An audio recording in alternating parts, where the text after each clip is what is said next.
look at like this. They've been separated for a long time. Leon he can't let it go, dude. Look at how out of sorts he is. He's all, no, let me take a walk. No, I gotta go get him. That really struck a nerve. And you know what? That's good for Colby. You know? If he just threw the water bottle, whatever. But you watch that again, him pacing around like that, he can't let it go. You're literally looking at a person who has been seriously mentally affected by a thing you said with your words when you're going into a death match. Like I said, these things can go either way. After watching that clip, there is no way that this breaks in the direction of Leon Edwards. No chance. None whatsoever. Like, that broke so hard in Colby's direction. It's crazy. I had not watched that again. I just watched that again for the first time. Watched it again for the first time. But, like, this is the second time I had watched that. So for those of you that don't know, Colby Covington said one of the most awful things that you could say to your opponent, which is something to the extent that I'm going to take you to hell and we're going to go meet your dad, your murdered dad, who is down there. And it struck a nerve in Leon Edwards that prompted him to pick up a Monster energy drink and basically throw it at Colby Covington's direction. And then Colby Covington began to continuously taunt him by saying things like, whoa, this is not the Ultimate Feelings Championship. You lost your composure. So here's a couple of things that I think we need to really discuss, right? Is it part of the fight game, or is this just in poor taste? And I think that there's two answers to this, and they're both unanimous decisions depending on what side of the fence you lay at. Now, if you want to look at this as an entertainment value or as a sporting competition, then I think that you would be okay with what Colby did. If you're one of those people that don't separate the fight game from real life, well, then guess what? You're going to find all of this very distasteful, and rightfully so. The answer to this is that there is no right or wrong answer, especially when you're putting it in the context of the fight game. Because in the fight game, no matter what you do, whether it's technique or it's promotion, so whether it's the inside of the cage action or outside of the cage business, there is no right way or wrong way of doing things. In other words, if you want to do business in a way where you want to be a fighter that is just quiet, does his work, doesn't really do any of the trash talking or anything like that, well, you're not in the wrong for wanting to do that. But if you're one of these fighters that likes to garner attention, and it's going to help your social media profile and your negotiating leverage when you have to re-sign a contract, then by all means, it's not wrong to do it. Again, this is like what I said with the Ian Gary situation, right? There was no wrong way or right way of doing anything. There's just the outcome. And what outcome are you trying to get out of this? By the way, you want to talk about the conventionalities of warfare, right? Sticking to the theme of Colby Covington dressed as a 1776 version of Benjamin Franklin, let's put it like this, right? When the Americans took on the British Redcoats during 1776, the way that armies would march towards each other in a fight is a straightforward motion. Okay? That was the gentleman's way of fighting. The conventional way of fighting. Now in comes the United States of America at its birth, now learning a couple of tactics from the Native Americans, such as face painting your face. If you notice, a lot of the Tier 1 operators and infantrymen around the world, whether it's the United States, France, Germany, or other Arab countries, or Turkey, they all use camouflage face paints. And America was one of the first nations to use this against the British. But not only that, they decided to not fight head on. They decided to fight in a way where they would hide in the bushes, do ambushes, basically do guerrilla tactics in ways that has never been seen before in the fight game. So, Fast forward from 1776 to now 2023, now going into 2024 next month.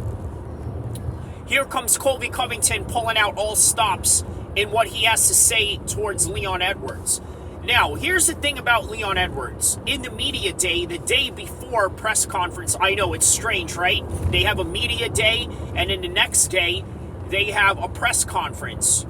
But nonetheless, that's part of the fight game. It's what you do. You have to talk for a living in order for people to be compelled at the job that you do, and for them to come see you at your job, and for them to pay pay-per-views, for them to fly out to Vegas, book hotels, and witness this magical event that you want to put on for the world.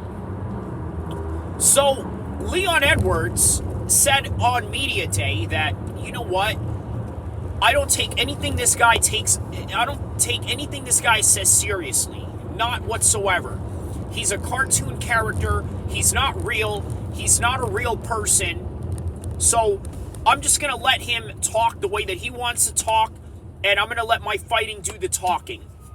And boy, did he underestimate that notion, because Colby Covington the next day said to him, I'm going to take you to hell where your murdered father is at to go see him. Now, you want to talk about low blow? I mean, that is just the quintessential low blows of all low blows. And again, people are going to have contrasting ideas because of it. Some people are going to look at it and say Colby was in the right, and some people are going to say that Colby was in the wrong. I think the vast majority of people are going to say that he's in the wrong. And by the way, how about the fact that the crowd sort of approved that whole thing, chanting USA, USA after Colby went and did that? And how about the little wholesome situation with Tony Ferguson and Colby Covington prior to that? They were going on, bantering about each other.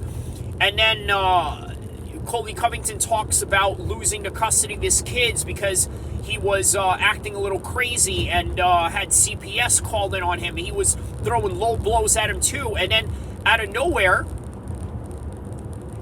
they go and team up in some Team America type of formation and say, yeah, we're going to go beat these English guys. We're going to go beat these red coats or this and that. And, yeah, it's interesting that it transitioned to that, right? So there's a little bit of wholesome banter there, right? I think even Tony Ferguson knew that with all the things that Tony Ferguson has said to him, he just sort of understood it as a tongue-in-cheek type of way. But fast forward to Leon Edwards, it wasn't like that at all. He didn't take it in that type of matter whatsoever. He was absolutely offended by his statement and just decided to go throw a bottle at him. So the other aspect that you have to understand about this, right, is that, how do I say this, man? In the fight game, this is a fight where you can absolutely hurt another human being. And any type of leverage that you can get from them, whether that's from media day or whether that's from the press conference or whether that's in social media, you have to use it if you want them to perform a certain way that is inconducive to their victory and, quite frankly, helpful to the leverage of your victory. Take a look at Conor McGregor. He pissed off Jose Aldo so bad that it forced Jose Aldo to rush in and get knocked out in 13 seconds, going down forever as one of the most legendary moments of Conor McGregor's life and career. Probably one of the most epic moments of his career, period. So, does it work? Does mental warfare work? I believe that it does if you know how to use it. Colby Covington is no different in that aspect. He knows how to use it. Leon Edwards really underestimated what he was up against when it came to the fighting aspect of this, right? Because, well, the fighting aspect of it wasn't really so much of the problem. He just knew that, you know what, I'm going to get in here with a guy who's a wrestler, a guy who's been knocked out before, a guy who's been choked out. I can do all these things, so I check all the boxes. I got nothing to worry about. This is the mind of Leon Edwards, one of the most proficient trained killers in the world, and rightfully so, as the reason to why he is the undisputed 170 champion of the UFC's world. Okay, so, but what he didn't understand was the type of magnitude that this particular fight would take you, which is where some of the most dark places that Colby Covington can absolutely lay at you. And here we are. So, once again, that's all that I have. Today is the weigh-in. The weigh-in's going to start probably in 30 minutes or so.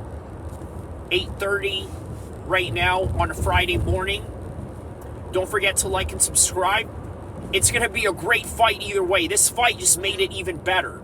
Because even though Leon Edwards may not like it, and even though Leon Edwards is not the type of fighter that brings these types of scenarios into the fold, it's going to be lucrative for him if he wins.